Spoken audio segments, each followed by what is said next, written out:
Start recording.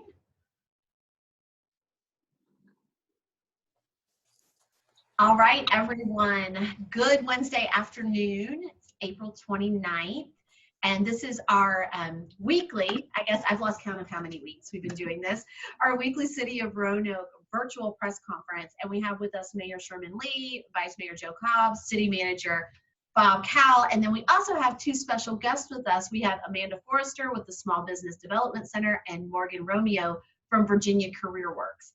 And we'll kind of do this how we've been doing. We're going to go ahead and let everybody speak, and then we'll open this up to reporter questions. And you'll be able to type those in the chat. So, Mayor, go ahead and take it away. Thank you, Tiffany, and good afternoon to everybody.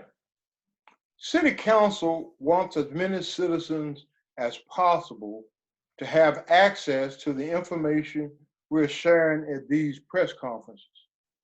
With that in mind, I'd like to thank local media who are helping us make this happen. Roanoke Valley Television has agreed to rebroadcast these weekly press conferences. They can be viewed on RVTV, Cox Channel 3, on Thursdays and Fridays at 4 p.m. Also, 101.5 FM, The Mountain, is sharing these press conferences live on their website and on air, and rebroadcasting them in open time slots throughout the day.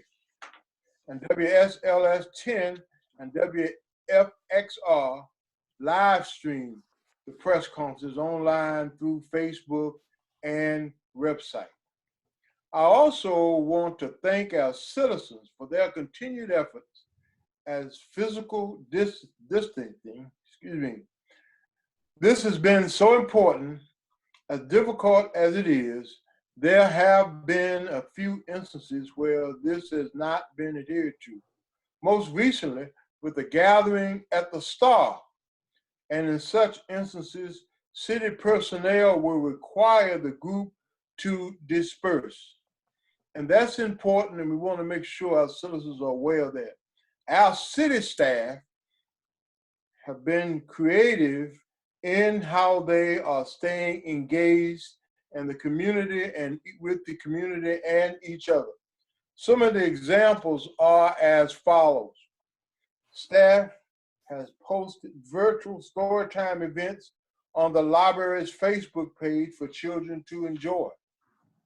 Our sustainability coordinator, Neil Ball, worked with Ride Solutions Earth Day Online University to share the city's achievements. In May, Parks and Recreation will host the Great Roanoke Camping In, allowing citizens to have a virtual camping experience while camping at home. Roanoke Parks and Recreation started the Happiness Project, which is a page on their website listing tons of things you can do to combat cabin fever. Negative news and the general boredom that comes from being stuck in your house. Starting this Thursday, April 30th, the Star City Shoutouts will recognize those in the community who are doing extraordinary things during the COVID-19 health crises. And we really appreciate the work and commitment that they're making. Our fire EMS department is sending birthday shout-outs to people in the community. Citizens may contact fire and EMS to request this for themselves. A friend or family member and a shout out will be sent to their email address. And the Berglund Center is hosting events on Facebook and Instagram like the Play at Home virtual concert series featuring live performances by up and coming artists. These are just some of the creative things our staff is doing, and I want to thank them for their efforts to stay connected to our community in innovative ways. And they're doing a great job. I thank all them for their commitment and dedication during this crisis. At this time, I will turn the remainder of our press conference over to Vice Mayor Joe Cobb. Thank you, Mayor Lea. It's good to be with you all today. I'd like to take this opportunity to recognize ways the community is being innovative in staying engaged with each other. Hands-on Blue Ridge is supporting volunteer opportunities with their partner organizations who rely on volunteers to deliver essential services during this time. They're also coordinating efforts for people who are making face coverings or face masks and have instructions on their website on how to make the masks and also where to donate them. The United Way Community Response Resources and Response Fund is supporting the work of area nonprofit partners, providing direct services to families, including access to food and supplies, healthcare, childcare, housing, utilities, employment, and transportation. The Roanoke Arts Commission posted an art collage on Facebook for the community and has begun sharing art from local artists onto their page as well. In addition to their effort, Ride Solutions has created a hidden art tour, which is a great way to see the city and check out local art. And many of us enjoyed the Open Studios virtual art tour this last weekend. There are a couple of great feeding initiatives taking place in addition to what the Community Solutions Center is doing through Feeding America, Southwest Virginia. There's a new Taking Out Hunger initiative being launched by the Community Foundation serving Western Virginia, collaborating with local restaurants and nonprofits. All of the money raised in this effort will purchase food from local restaurants to feed local families, which is a great partnership. Also, the Humble Hustle Company, which manages Imagine Me Mentoring and works in a number of our Roanoke City public schools, is partnering with the Village Grill and Roanoke Fruit and Produce Company to provide meals for students who participate in that mentoring program. In addition, several of our local screen press companies that do t-shirts, King Screen, Big Lick Screen Printing, and Merch Press are donating a portion of their proceeds from t-shirt sales to local businesses. So when you buy a t-shirt, you're supporting a local business and you're also supporting another local business. And that's a great initiative that I think so far has raised between $25,000 and $30,000 in support of small businesses. Roanoke City Public Schools are doing some amazing things. One example is that the Patrick Henry Orchestra performed Voice Symphony No. 1, Movement 1 at home and recorded it. These recordings were edited together into one video performance and posted on Facebook.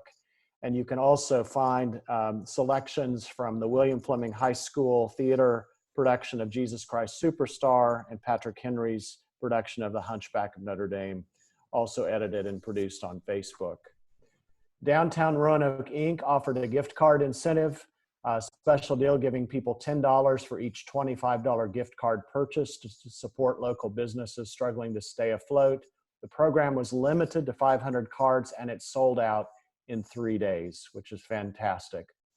Also a shout out to Visit Virginia's Blue Ridge, which is hosting a trivia quiz on Facebook where people are invited to answer trivia questions about the region, covering a variety of categories.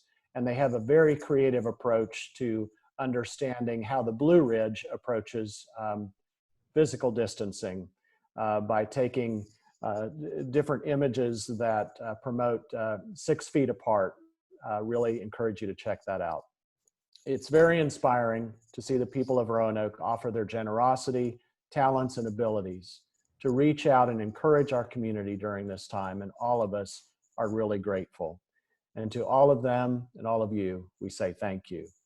Now it's my honor to introduce Morgan Romeo with Virginia Career Works. Welcome, Morgan. Thank you so much, Vice Mayor Cobb, and thank you so much, Mayor Lea and City Manager Cowell and Tiffany for having me here today. I wanted to talk a little bit about Virginia Career Works. So for those of you that aren't familiar with us, we are the workforce development system here serving the Roanoke Valley and the Allegheny Highlands. So as many people can guess, our top priority has been assisting those who have been unemployed due to the COVID-19 crisis. The unemployment numbers have risen quite dramatically, and we're seeing a lot of individuals that are calling our centers, emailing our centers, calling the call center, trying to get in touch with us any way we can. And my message to you all today is that we are still here and we are still open while our physical office doors may be closed. We're doing a lot of our services virtually. So our website, www.vcwblueridge.com, we have actually turned into quite a bit of a resource page for individuals who are looking for assistance. So anything that we hear about that could provide food, shelter, childcare, clothing, anything like that, we've put on our website and it's linked right off of our homepage. We have also turned most of our services electronic. So we do offer programs that assist individuals with getting back to work. And prior to this, it was more of a one-on-one appointment in person, but all of that can be done virtually now, so we can continue with social distancing requirements. And we expect that to continue throughout the years now, because we think it's a really good way to get people in the door and get them in quickly. We are still doing lots of workshops and informational sessions. Our Facebook page has been posting interviews with businesses that are still hiring, and while we do hear a lot about the businesses that are laying off and shuttering their doors, there are still businesses out there that need help dramatically. So there are opportunities available, and we'd love to connect you with those. We're also doing videos about our partner organizations in the workforce system that are doing some great things to help out the community and the businesses and individuals who reside here. So what I want folks to know the most is that we are still here. We are still here to help. If you visit our website, all of the phone numbers that you need to get in touch with us, our personal email addresses are on there, but we also have a live chat feature that is now manned from 8:30 to 4:30 each day, and you can talk directly to a Virginia Career Works representative, and we can get you to where you need to go quickly. So I encourage everyone to go to our website and contact us if you need our assistance. So thanks so much for having me here today, Vice Mayor. Thank you, Morgan. And we're going to actually turn to Amanda Forrester with the Small Business Development Center next to share with us what's going on there.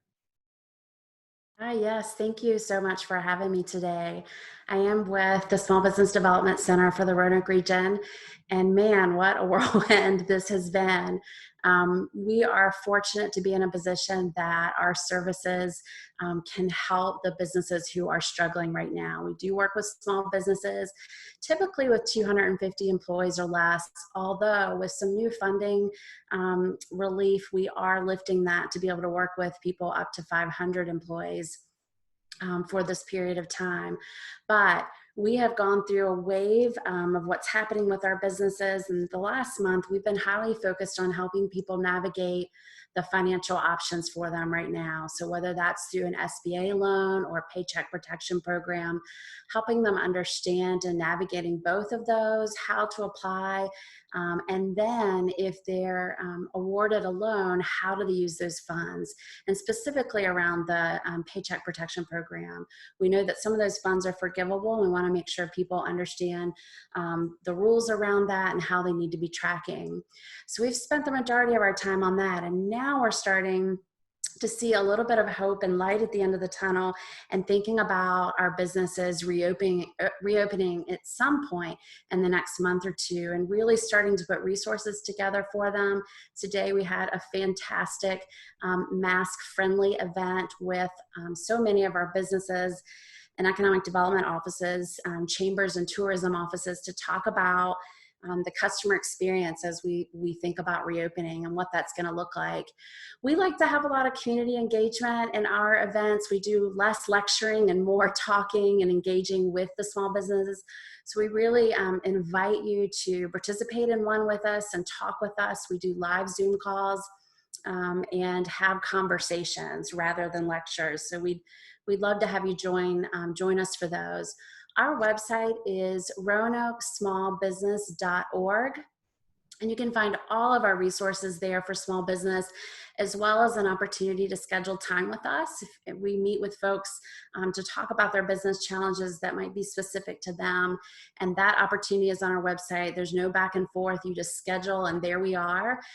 We also have a hotline chat on our website. So that if you're need just some quick answers to some things, hop on there and chat with me or another staff member. And then we do have some additional events coming up.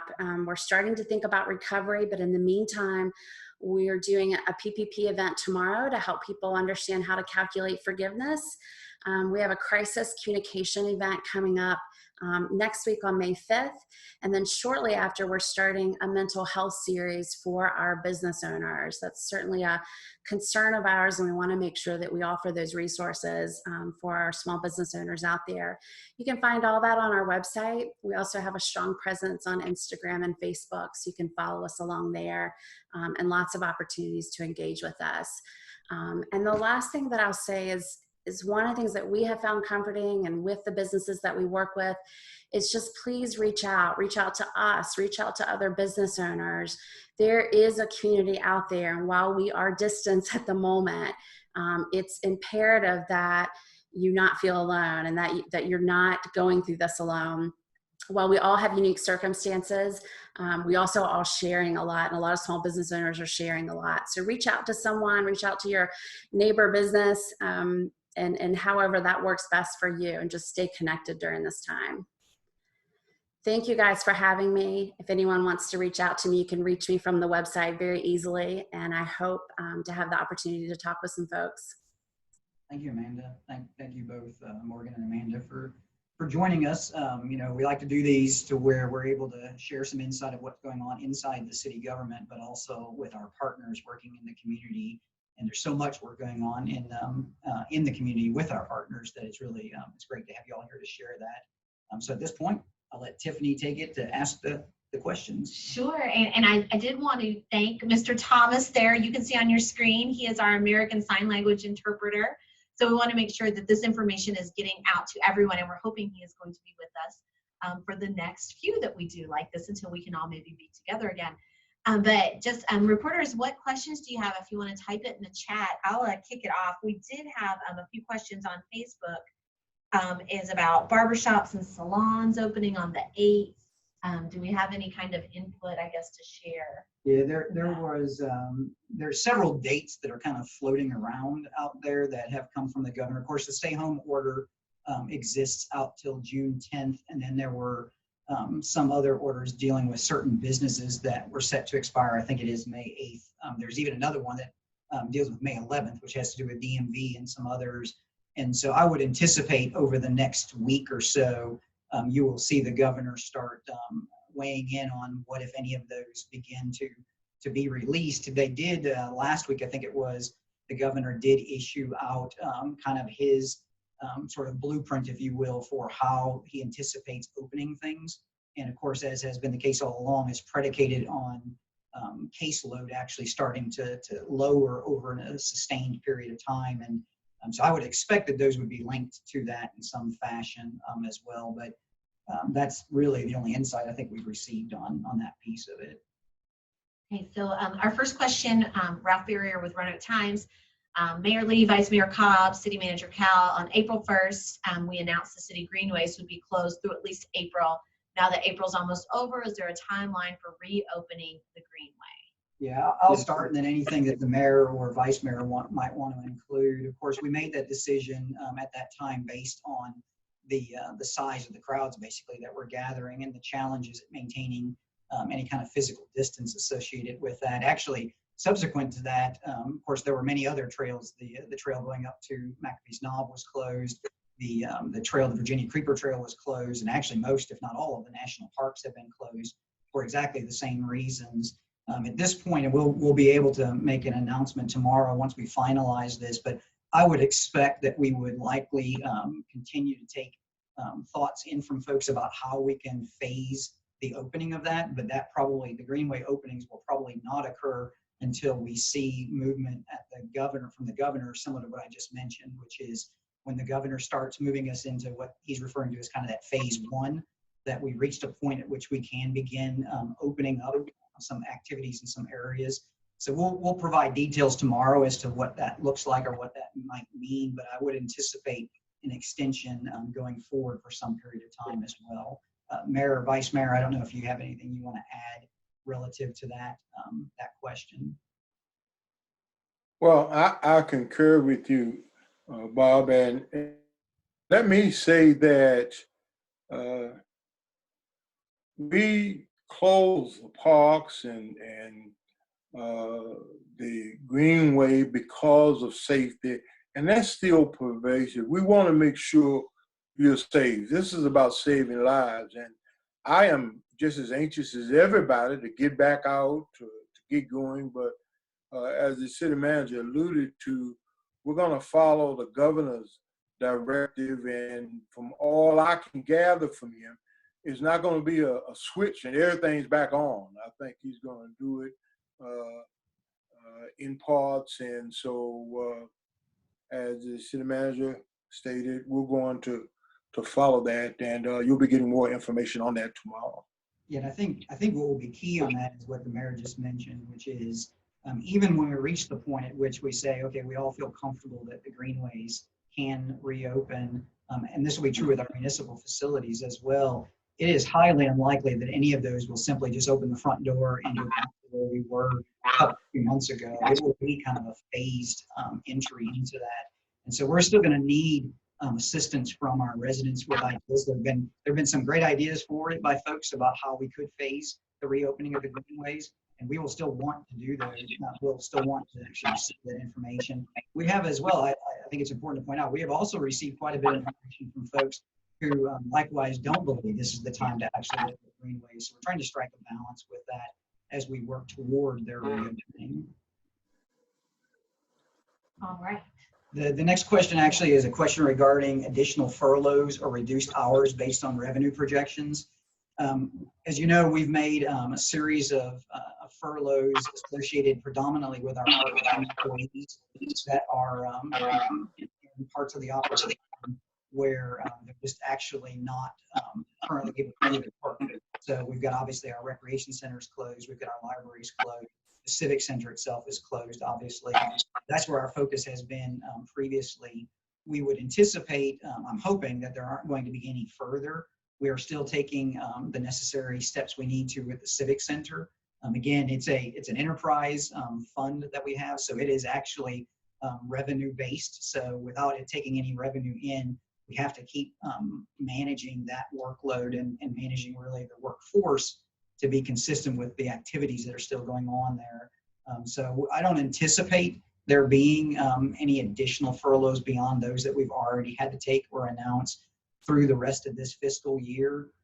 It is again something we have to revisit as we go through the adoption for the FY21 budget. And certainly that will depend greatly on how long it takes before everything is allowed to reopen and return to whatever that next normal might be with it. All right, I've got a question for Morgan, and then on Facebook I have one for Amanda. So I've got one for each of you. We'll start with Morgan's. How have y'all been handling the increased demand from job seekers in the past month, especially as the VEC and its systems have been overwhelmed? With a lot of patience and grace. You know, a lot of, especially when you're talking about individuals who've been laid off and the unemployment demand is, you know, getting funding to assist in paying their bills and keeping food on the table, it does become very stressful for individuals. And so that's why we've taken a lot of steps to set up local channels for folks to contact instead of relying on the Richmond call center number or a Richmond, you know, email address. We do have a local email address that goes directly to the Virginia Employment Commission now, and they're answering those emails daily. Now, keep in mind, we're getting hundreds, so it's about 24, 48 hours of a response time. But we also are keeping our center phone line. So actually VEC staff, I'm here at the center today. They are working round the clock overtime. So our phone numbers for the center are now open to contact the VEC directly. And of course, our live chat on our website I've helped a lot of people and learned a lot about unemployment over the last few weeks. So I think what we've tried to do, the VEC is an extremely important partner in the workforce system, and during crisis, you know, we tend to have to stand each other up. So a lot of us are doing work that we've never done before, but it's all in the name of trying to get folks the information they need. So. All right, and now Amanda, for you, is there a link to join the PPP event scheduled for tomorrow that you mentioned? There is. You can find that on our website at roanokesmallbusiness.org on our COVID-19 resource page. So over in the sidebar, you can register for any of the events that we have coming up. Perfect. Okay, and then I have another one for you, Amanda. Is there going to be some guidelines for smaller sized businesses in Roanoke under 25 employees? Do you think there's going to be any additional guidelines, I guess? And if we already filled out the emergency fund loan through SBA, is that still valid for the next round? Great questions. I'm not clear on the first one, so maybe some clarification there, but on the second one with the Small Business Administration, EIDL, or the Economic Injury Disaster Loan, those that have their applications in prior to the funding being closed are being processed. And so they have not opened the portal for new applications for that very reason. They're trying to get everyone that is in queue for those loans to be processed before they open the portal. When you applied, you should have received an email with a confirmation number. And if that number began with a 3, is our understanding, you are in queue. And if you have another circumstance or you can't find the email in spam or anywhere, we do have a phone number for the SBA that I could share here momentarily. But you can also feel free to chat with us on our website, and we can kind of walk through what that might be for you. There were definitely some different application date deadlines, and some folks got in the very, very beginning, and they're going to have to reapply. And I'm hoping that's not the case for most people, but we could certainly help one-on-one with that.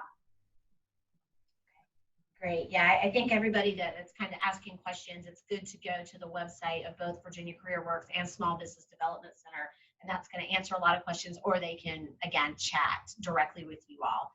Another question, Amanda, do you know how many Roanoke businesses applied for and did or did not receive PPP loans in the first go round? That's the magic question we all want to know. Currently, we do not have that information, and the SBA only tracks at a state level, and I don't foresee that changing. However, we are, as the Roanoke area, I meet weekly with our economic development directors and others that are in the heart of this.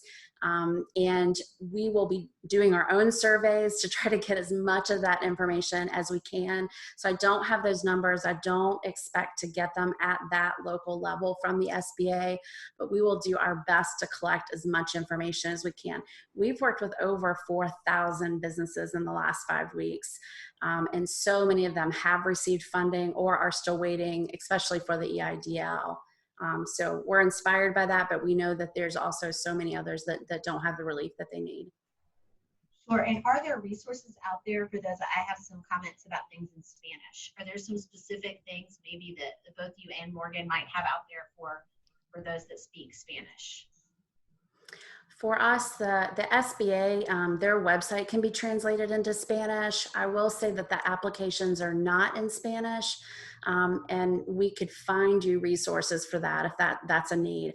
I speak a tiny bit of Spanish, so I've tried to help out in some cases, but the website, SBA, has such good resources on it, and you can translate that into Spanish from that perspective. And as for us, all of our materials, we do have the ability to get translated materials in Spanish or any other language that individuals need. It's by request though, so we just need that information. Okay, and then we had one other, I don't see any more reporter questions. We have one more just to clarify about the remote DMV opening.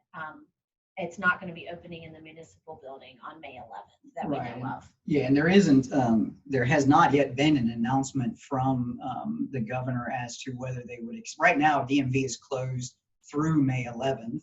And so the governor, I presume, next week will make some announcement as to when those will open, whether that time frame gets extended or whether they'll open up the DMV offices in some fashion on the 11th. And then, yes, we likewise have to make a determination here, since we house the DMV Select in our treasurer's office, and our municipal building right now is closed, and probably as a part of our releases tomorrow, will probably indicate as well that the municipal facilities will remain closed until, again, the governor issues or releases the stay-at-home order, which right now is still in effect until June 10th, or until I presume that we enter into kind of that phase 1 that he described within the blueprint. So yeah, I think that, you know, there's really two answers to that. One of them would be what the governor decides at the state level for the DMV offices, and then we have to make a decision here locally relative to DMV Select and the access of those. And that'll be true for all the DMV Select offices across the state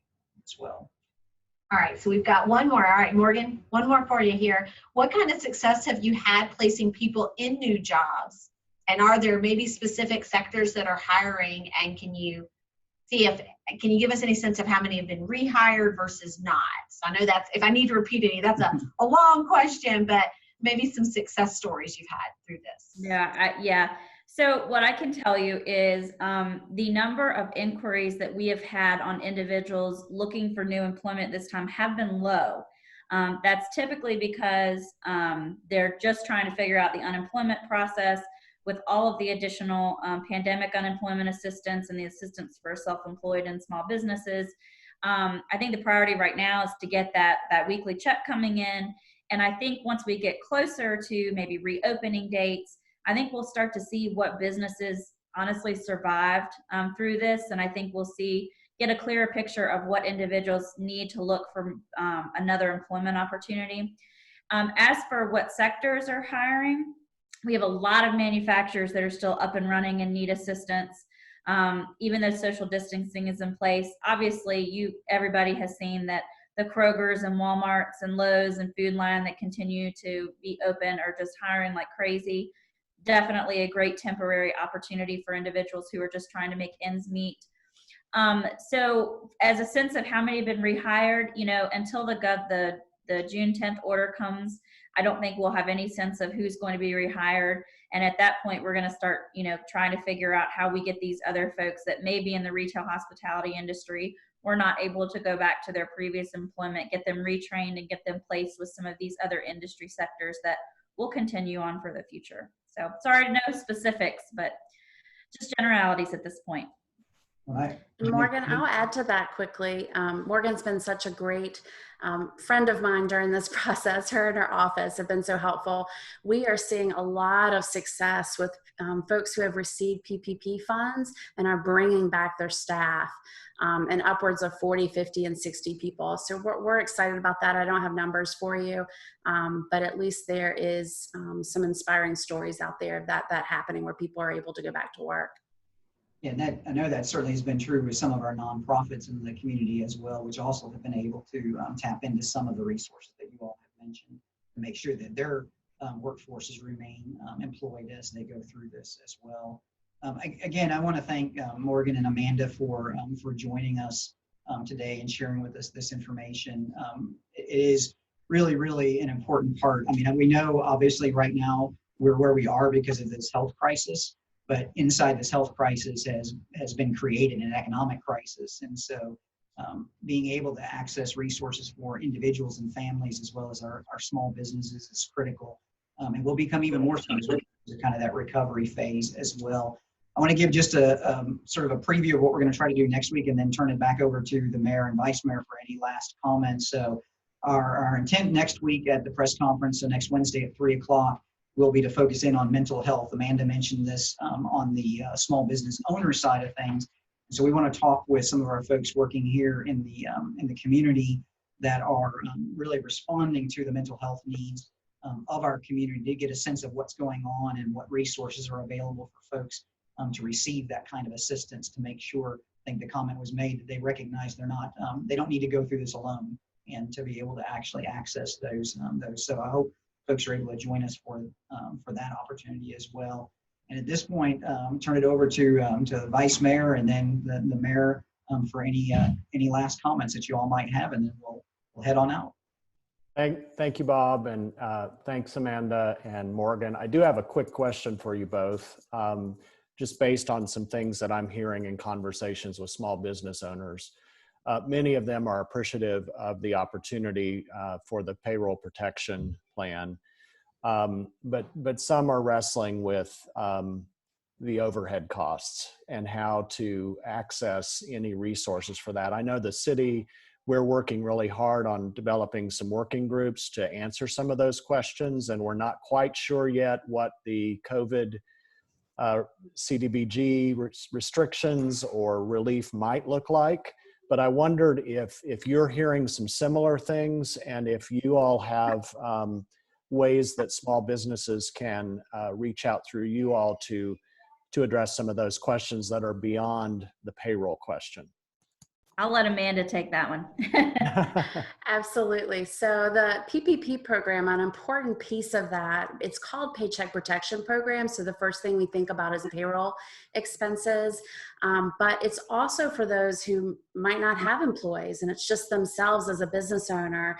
And 75% of the loan is to be used towards payroll, even if that's just you. And then 25% of the loan can be used for mortgage interest, rent, utilities, other expenses that you're incurring right now. So it's a great option because that portion is forgivable. So I'd encourage folks to still apply for that if they're eligible. And the economic injury disaster loan, if you did apply for that, that's a great option because that'll help you cover a lot of your expenses for incredible terms, 30 years for 3.75%. And we also know that a lot of our, especially our local banks, are helping people establish lines of credits and other things that can help them stay afloat right now. I don't know of any other programming coming out. I know certainly at the local levels, we do have opportunities to get creative with that, and we're all working on it. But from the government perspective, I don't know of anything that's coming down the line for that. But we'd be glad to talk with anyone about what your options are and connect you with our resources, and talk through even just financially what that looks like for you and what that means in the coming months. Thank you, Amanda. That's really helpful. And as I mentioned, I appreciate what the city's doing with some a new micro loan application process through the Office of Economic Development, and just all the collaboration that's taking place. We are here for each other. And I just wanted to also thank folks who are outdoor advocates, who appreciate the value of our greenways and our parks, and who are giving us really good information on how we can do a phased reopening for that. Thank you for your patience with that. As the mayor and city manager said earlier, we want to make these decisions based on the importance of public health. We know that exercise is a big part of that, but we also want to reduce and minimize any community spread or outbreak potential. So just want to encourage folks who are interested in that, whatever your perspective, to please share your thoughts with us. We do welcome them and are grateful for them. So thank you, Bob and Tiffany and everyone. And I'll turn it over to the mayor. Thank you, Mr. Vice Mayor, and that's well said. I just want to commend all of our citizens for what they've done. We recognize and understand that it's been uncomfortable, it's been inconvenient, but it's necessary, because we want to make sure that all of our citizens are safe. And let me say this, that as really it's apparent that we're following the governor's directive. And I think when we talk about the economy, all of us are concerned. We're doing a tremendous amount of things in our city to make sure when the time is right, when the time is there for our economy to get going, we'll be ready. I'm confident of that. But right now, that line is not as level as we want it to be. So it's imperative that you continue to be a part, make sure that you're doing the social distancing, be sure that you're wearing your mask. all of those things add up. All those things are important, and just don't think of yourself, but think of others, because that's what this is all about. And so I'm confident when the time comes for us to get back and the businesses to go where they need to go and the economy is open, we'll be ready. But please, please, stay safe. By line set forth. And if that happens, I think we're going to be what you're doing, and keep up the good work. We're all going through some things. We're all in this together. So it's going to take everybody together to do their part. And my part and your part is to make sure we're doing those things that keep us safe. Thank you. Well, thank you, Mayor and Vice Mayor, and for all of those that joined with their questions as well. I appreciate it, and we look forward to continuing to talk with everyone and share with you more information throughout the week, and certainly on next Wednesday as well. And again, Amanda, Morgan, thank you all very much. You're welcome. Thank you, everyone, and thank you, Mr. Thomas. All right, we'll see you guys later. Thank you. Thank you.